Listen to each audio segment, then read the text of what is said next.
Okay Rohit, अब बताओगे मुझे सर सबसे अच्छा चैप्टर आपका कौन सा है रोहित? जितना भी पढ़ाए हैं सब समझ में आया है? Sir income from house property sir. Okay Rohit, तो आप हाउस प्रॉपर्टी से ही आप आंसर मुझे दोगे रोहित। हम पूछ रहे हैं, सबसे फर्स्ट क्वेश्चन है आपसे,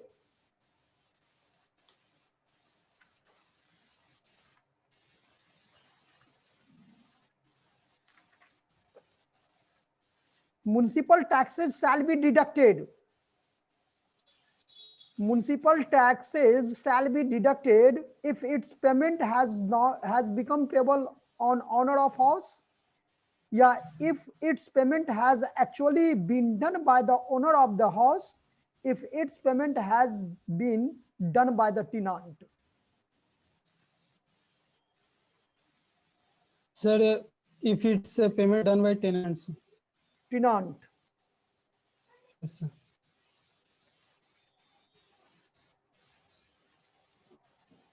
Okay, next question.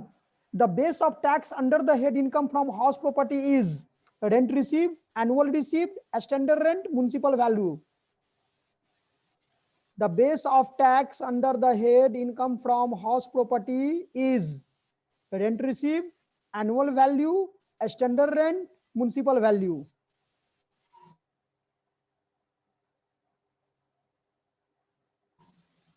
House property के अंतर्गत जब टैक्स हम चार्ज करते हैं, किस अमाउंट पर चार्ज करते हैं? रेंट रिसीव पर, की स्टैंडर्ड रेंट पर, की म्युनिसिपल वैल्यू, की annual value? Quick. Annual value sir. Okay Rohit, next question. Deduction under the following section of income tax act shall be allowed from the net annual value of the house. And net annual value में से जो हम deduction करते हैं वो किस section, कौन सा सेक्शन है? 24(1), 24, 30, 23 subsection 1, 23 subsection 2. Sir 24 sir, subsection 1 sir. Okay Rohit. Yes, sir. Income for income tax purposes, the house means dwelling house, building or office use, godown or storage.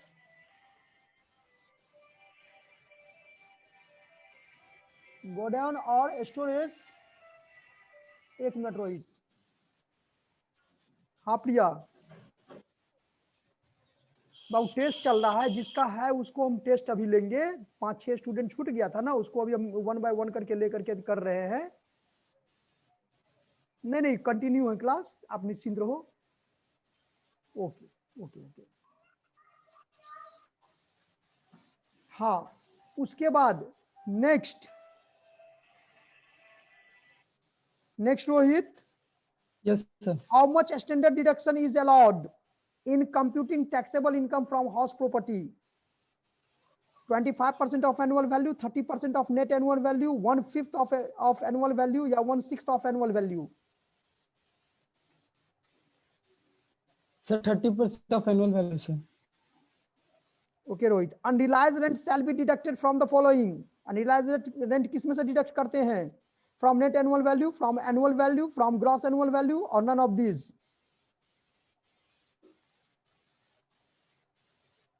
Unrealized. Unrealized. It's a gross annual value sir. Correct.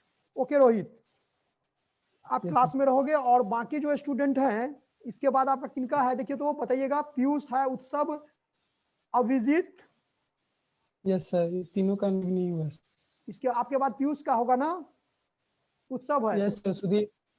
Yes sir, Raja है sir मेरे बाद. Okay. Roll number 12 sir. Yes sir. Can I leave sir? No, leave नहीं, class में रहना है आपको. ठीक. उत्सव,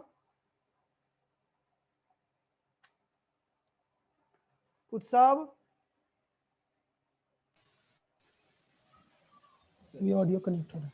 उत्सव आप आवाज सुन रहे हैं? उत्सव कैमरा ऑन. Yes sir. हाँ सर, अभी तो आई है. ओके. उत्सव, सबसे फर्स्ट क्वेश्चन है कि अनरियलाइज रेंट किस में से डिडक्ट करते हैं? Sir unrealise rent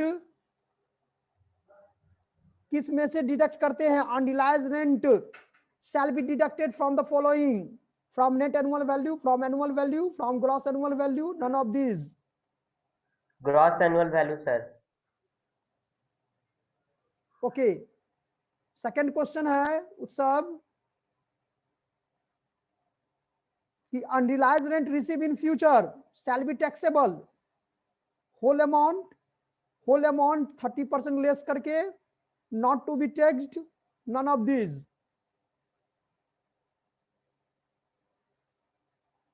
Unrealized rent received in future shall be taxable whole amount 30% deduct कर देना है, not to be taxed, none of these.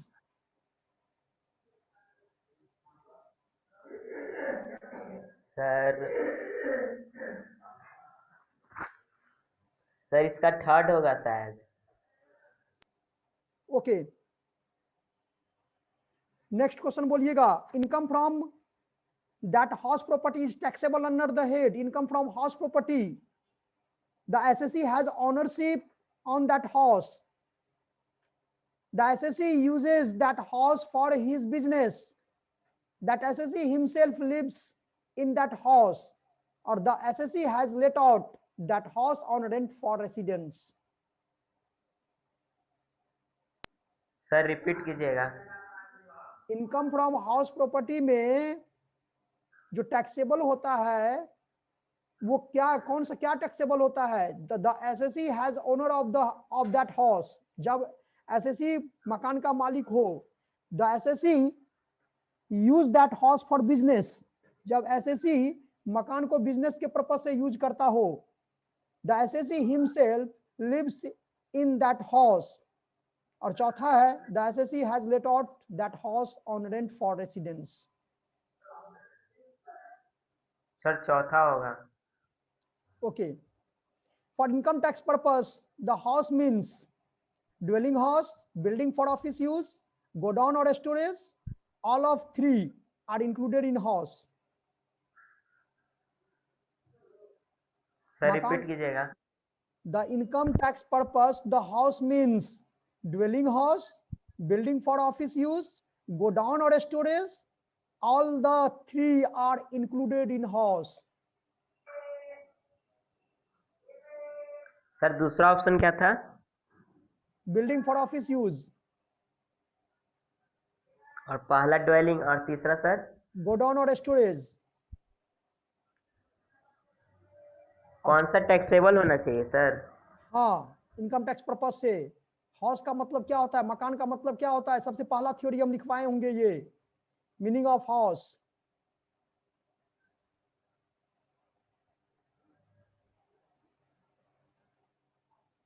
Sir first होगा। ओके, 5 हो गया आपका। सर 4 हुआ। अच्छा, म्युनिसिपल टैक्स किस में से डिडक्ट करते हैं? एनुअल वैल्यू में से कि ग्रॉस एनुअल वैल्यू में से,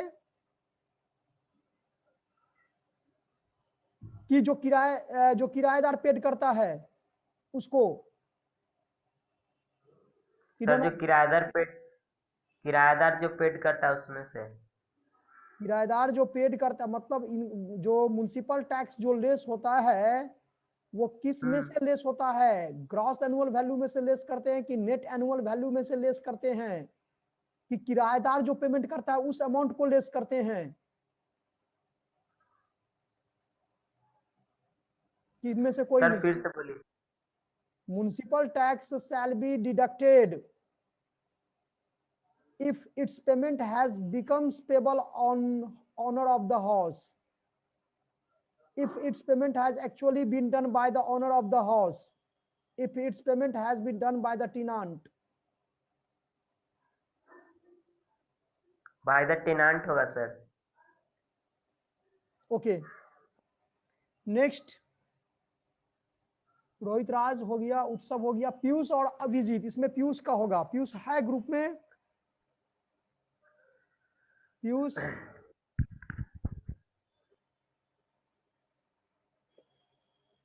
पीयूष चला गया, पीयूष नहीं है ग्रुप में। देखिए सर वेटिंग रूम में शायद हो नहीं, कहाँ है वेटिंग में भी, पीयूष चला गया, कोई बात नहीं। अभिजीत है सर। अभिजीत प्रसाद,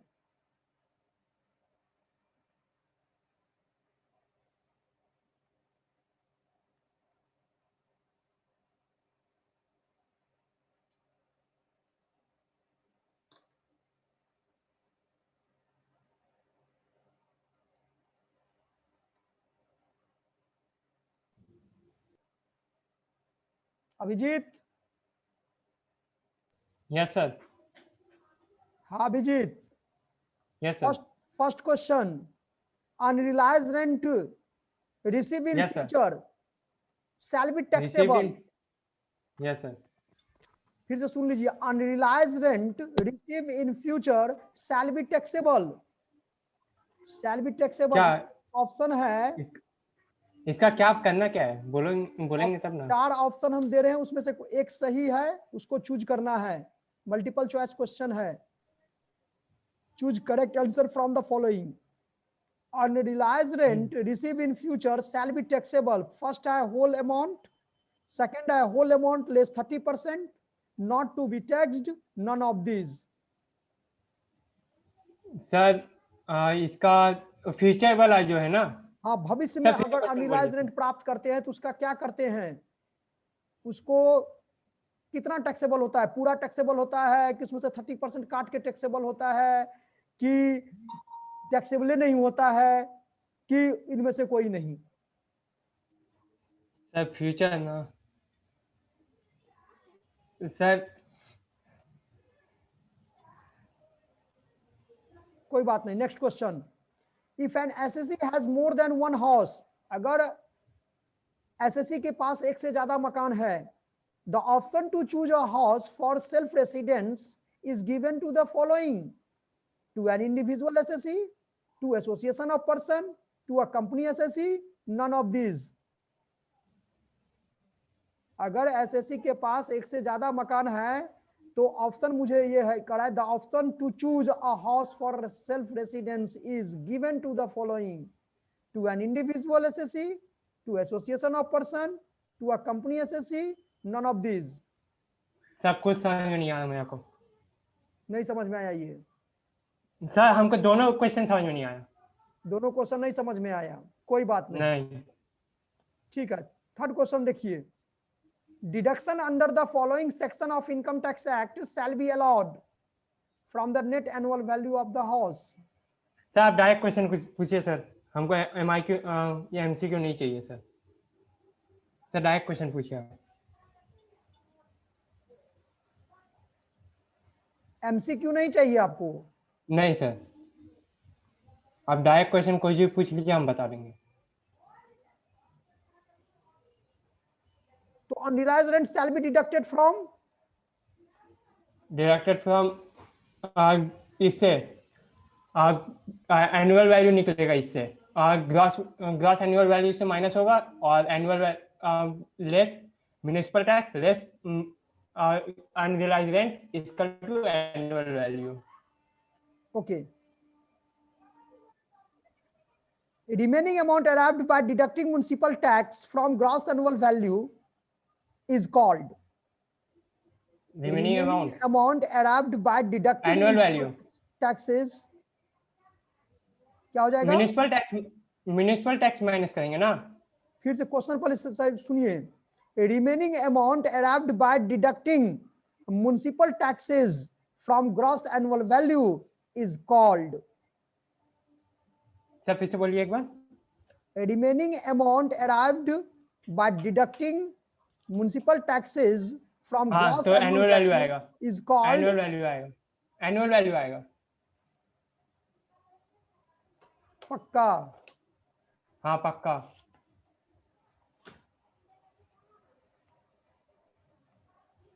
ठीक। एनुअल वैल्यू की net annual value? Sir annual value मतलब ही तो नेट, जैसे एनुअल वैल्यू होगा तो इसमें इसमें जीएबी माइनस म्युनिसिपल टैक्स होता है तो equal to annual value. Okay okay, next question Abhijit. Yes sir. Less rent of the house may be received by the owner of the house due to Less dot rent. other than vacancy. Sir फिर से बोलिए। Less rent of the house may be received by an owner of the house due to, क्या reason होता है? Sir Hindi में बोलिए फिर से। ये कहता है less rent of the house may be received by the owner by an owner. अगर कोई मकान मालिक है जो किराए कम प्राप्त करता है, इसका क्या रीजन है? अदर देन वैकेंसी, वैकेंसी के बाद। सर किराया कम प्राप्त करता है तो इसका दूसरा जो अदर इनकम जो है ना वो हो सकता है कंडीशन इसका। कोई नहीं अदर इनकम रुकिए सर बता रहे। कम कम अमाउंट ये रिसीव करेगा ना तो कारण है सर, इसका कारण तो वही होगा अदर अदर इनकम, अदर कुछ भी होगा तब ये लेस हो जाएगा, तब इनकम लेस हो जाएगा। Okay, the base of tax under the head income from house property is rent receive, annual value, standard rent, municipal value. The base of a rent, the base of tax tax under the head income from house property, house property के अंतर्गत किस amount पर tax charge करते हैं? Rent receive पर, कि जो सालाना आता है एनुअल वैल्यू उस पर, कि स्टैंडर्ड रेंट पर, कि म्युनिसिपल वैल्यू पर? सर जो सालाना आता है इस पर। Okay Abhijit, how much standard deduction is allowed in computing taxable income from house property? जब house property taxable income from house property calculate करते हैं तो उसमें डिडक्शन कितना परसेंट मिलता है एनुअल वैल्यू का? 25%, 30%, 1/5 या 1/6? 30%।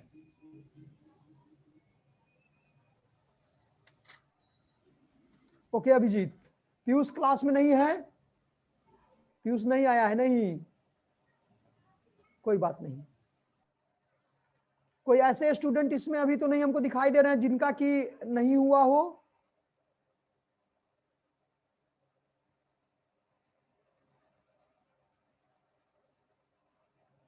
रजत आपका हो गया? रजत का सर हो गया? चलिए, एनी मोर क्वेश्चन? किसी को क्वेश्चन पूछना है? देखिए अब हम क्वेश्चन समझाते हैं आप लोगों को। सबसे पहले हमने आपको क्वेश्चन एक रिपीट किए थे, बहुत स्टूडेंट से ये क्वेश्चन पूछे थे कि इनकम टैक्स पर्पस से हाउस का मतलब क्या होता है। आप देखिएगा नोट्स में हमने लिखवाए हैं, उसमें ड्वेलिंग हाउस भी लिखवाए हैं, उसमें आपको गोडाउन गैरेज भी लिखवाए हैं, उसमें building for use office use भी लिखवाए हैं। तो ये तीनों का तीनों होता, all of three are included in house. Sir हम लोग तो ऑल ऑफ थ्री ही बोले थे ना। हाँ, तो जो दिए उसका सही है। उसके बाद एक कितना इजी क्वेश्चन और हम आप लोगों से पूछे, income from that house property is taxable under the head income from house property. House property के अंतर्गत कौन से मकान पर टैक्स देना पड़ता है? तो भाई एसएससी जो ओनर होता है मकान का, SSC has ownership of that house. पहला ऑप्शन, इसका ए ऑप्शन सही था। बहुत सारे स्टूडेंट इसमें गड़बड़ हो गए। उसके बाद एक क्वेश्चन हमने मैक्सिमम डिडक्शन इंटरेस्ट के लिए बताए थे, क्लियर बताए थे, कितना बार रिपीट किए थे कि अगर मान लो लोन 1 अप्रैल 1999 से पहले लिया गया है तो 30,000 और बाद में लिया गया है तो 2 लाख। बताए थे कि नहीं बताए थे? उसमें बहुत आदमी, बहुत स्टूडेंट गड़बड़ कर दिए। और सबसे मेन प्रॉब्लम, हाँ सबसे मेन प्रॉब्लम अभी बताइए, अभी जो हम आपको बताए थे थोड़ा देर पहले ही आपको अनरियलाइज रेंट पर, हाँ अनरियलाइज रेंट पर हमने 2 क्वेश्चन आप लोगों को दिए। तो अब बताइए अनरियलाइज रेंट को हम लेस करते थे किस में से? ग्रॉस एनुअल वैल्यू में से। तो जब उसको फ्यूचर में हम रिसीव करेंगे तो 30% तो डिडक्शन ऑलरेडी उसका लगा हुआ था। अरे सॉरी, 30% डिडक्शन तो नहीं लगा हुआ था जी। हम ग्रॉस एनुअल वैल्यू मान मेरा 10,000 है और अनरियलाइज रेंट 2,000 है, तो 2,000 तो हम घटा दिए डायरेक्ट फुल अमाउंट। 8,000 का 30% किए हैं। तो इसका मतलब है जब फ्यूचर में हम उसको रिसीव करते हैं तो उसमें से 30% डिडक्ट करके जो होगा उसको ऐड करते थे। एक 15 या 16 नंबर क्वेश्चन होगा आप लोगों का, उसमें देखिएगा वो क्वेश्चन में है अनरियलाइज रेंट ऐड किया हुआ है। अगर फ्यूचर में अनरियलाइज रेंट रिसीव करते हैं तो उसमें 30% या arrear of rent, unrealise rent का लिया, एरियर ऑफ रेंट, रेंट बकाया था वो दे रहा है, तो वो भी कह सकते हैं, उसमें भी 30% है रूल, क्योंकि एनुअल वैल्यू में से ही हम 30% स्टैंडर्ड डिडक्शन करते हैं। उसके बाद बहुत सारा क्वेश्चन और एक क्वेश्चन और दिए थे कि the base of tax under the head income from house property. Income from house property में कौन सा बेस होता है टैक्स का जी? तो रेंट रिसीव होगा कि एनुअल, एनुअल वैल्यू दिया हुआ है, इसका मतलब एनुअल वैल्यू होगा जी, सालाना जो ईयरली जो आएगा पैसा, चाहे वो 2 ही महीना हो, मतलब उससे नहीं है, वो ईयरली चार्ज करता है, ईयरली वो कैलकुलेट करता है कि हाँ इस साल 2 ही महीना का आया तो 2 ही महीना का लिया जाएगा। ठीक है, ये नहीं कि आप कितना रेंट रिसीव किए हो, सवाल वो नहीं है, सवाल ये है कि सालाना आपने ईयरली कितना फिक्स किए हैं। और ये तो बहुत इजी क्वेश्चन था, 30% ऑफ एनुअल वैल्यू, ये तो सभी स्टूडेंट को समझ में आया होगा। ऑब्जेक्टिव टाइप का क्वेश्चन रहेगा तो मल्टीपल चॉइस क्वेश्चन रहेगा तो ये तो देगा ही। और कोई क्वेश्चन में किसी को प्रॉब्लम हुआ है बताइए? यस सर, मेरे से क्वेश्चन पूछे थे कि लोन लिया गया 1 अप्रैल 1999 को कंस्ट्रक्शन के लिए, तो उसमें हाँ मैक्सिमम डिडक्शन कितना होगा? हाँ, सर आफ्टर बिफोर नहीं था इसमें। तो 1 अप्रैल 1999 को नहीं, 31 मार्च बोले होंगे, 1 अप्रैल नहीं बोले होंगे। हाँ मतलब सर वही 31 मार्च में। तो अप्रैल से पहले नहीं हुआ जी बाबू, ये हमने 1 अप्रैल हाँ तो सर इसमें 1999 रूल है, 30,000 ही होगा इसमें तो इसमें सर, 30,000 तो इसमें होगा। 30,000 ही ना होगा? हाँ सर तो मेरा सही है आंसर। इसमें 30,000 होगा। तो सही है।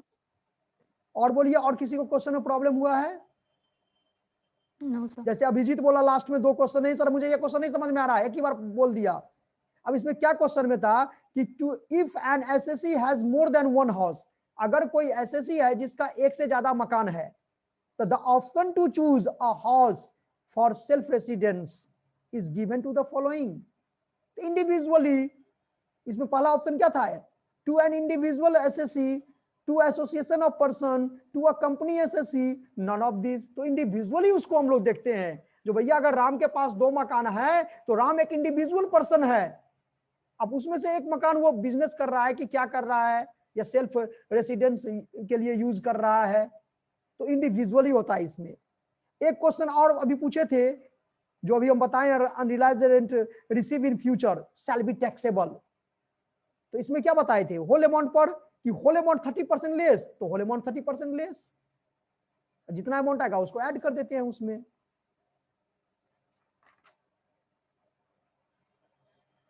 थोड़ा देखिए थ्योरी का, थोड़ा इसमें हम लोग को देखना ही पड़ेगा। और बोलिए, और कोई क्वेश्चन, किसी को कुछ क्वेश्चन पूछना है? सर एक क्वेश्चन था सर, सेक्शन 23 और 24 सर, ऑप्शन में था वो वो क्वेश्चन। डिडक्शन, तो वो डिडक्शन 24 होता है, वो डिडक्शन 24 में ए और बी है। ए है 30% ऑफ एनुअल वैल्यू, अब बी है इंटरेस्ट ऑन लोन। जब आपको हमने फॉर्मेट लिखवाए होंगे तो उस फॉर्मेट में लिखवाए होंगे standard deduction 30 standard deduction under section 24। तो 24 में ए और बी है, हमने तो यहाँ तो 24, तो यहाँ पर हम क्या ऑप्शन आपको बताए थे बताइए? 24 1 बताए थे, 24 बताए थे, 23 1 बताए थे, 23 2 बताए थे। तो 24 1 तो है नहीं, 24 है, उसमें ए और बी कंडीशन है। एक कंडीशन में स्टैट्यूटरी डिडक्शन है 30% और बी कंडीशन में है इंटरेस्ट ऑन लोन। अब बी में भी 2 पॉइंट था, loan for the previous, interest on loan for the previous year और प्री कंस्ट्रक्शन पीरियड, ये 2 पॉइंट था। ओके, आया ये समझ में? सर आप मार्क्स Yes, बता sir. दीजिए सर। मार्क्स सबका जो है सो बता दीजिए ना क्या होगा। देखिए, आकाश कुमार का 3 नंबर आया है आउट ऑफ 5। सर टोटल कितने का है? 5 5। 5 में 3 है आकाश का, प्रिया गुप्ता 4, रजत 2, और ये आशुतोष का 4, अभिषेक आनंद 3, उसके बाद रवि राजवीराज का 5 में 5, रोहित 4, उत्सव 2 और अभिजीत 4। इस तरह से है। और कोई स्टूडेंट जिनका की नंबर नहीं बताएं? 5 मल्टीपल चॉइस क्वेश्चन हमने दिए थे आप लोगों को, और अगर ईच मल्टीपल चॉइस क्वेश्चन इसको हम 2 नंबर करेंगे ईच, ठीक है, आउट ऑफ 10 करेंगे। कोई दिक्कत? बाकी जो बच्चे नहीं दिए नो सर। उनको कोई अति नहीं है, ठीक है ना। थोड़ा इसको भी और आगे से हम करेंगे, कोशिश करेंगे आप लोगों को मल्टीपल चॉइस क्वेश्चन भी कुछ आप लोगों को सेंड कर दें ताकि उसको भी आप लोग पढ़ें। और कोई बताइए, थोड़ा मेहनत कीजिए। और दीपावली छठ के बाद एक हम लोग और रखेंगे, एक चैप्टर का सैलरी का रखेंगे उसमें, और पहले हम आप लोगों को क्वेश्चन सेंड करेंगे। बढ़िया से तैयारी कीजिएगा सभी कोई, ठीक है। बताइए। आइंदा Yes, एमसीक्यू मत रखिएगा, जो भी हो जाए। नहीं अभिजीत, एमसी अब हम लॉन्ग क्वेश्चन पूछेंगे तो ये तो टाइम लिमिट ना है अभिजीत, हमको सर इतना 2 time- मिनट तो बहुत है सर। 2 मिनट इसका मतलब 120 सेकंड। 120 सेकंड मतलब 12,000 ठीक ठीक ठीक ठीक, समझ गए मिली सेकेंड। सर मिली सेकेंड इतना मैं सोच रहे हैं सर, 12,000 मिली सेकेंड मिलता है आदमी को।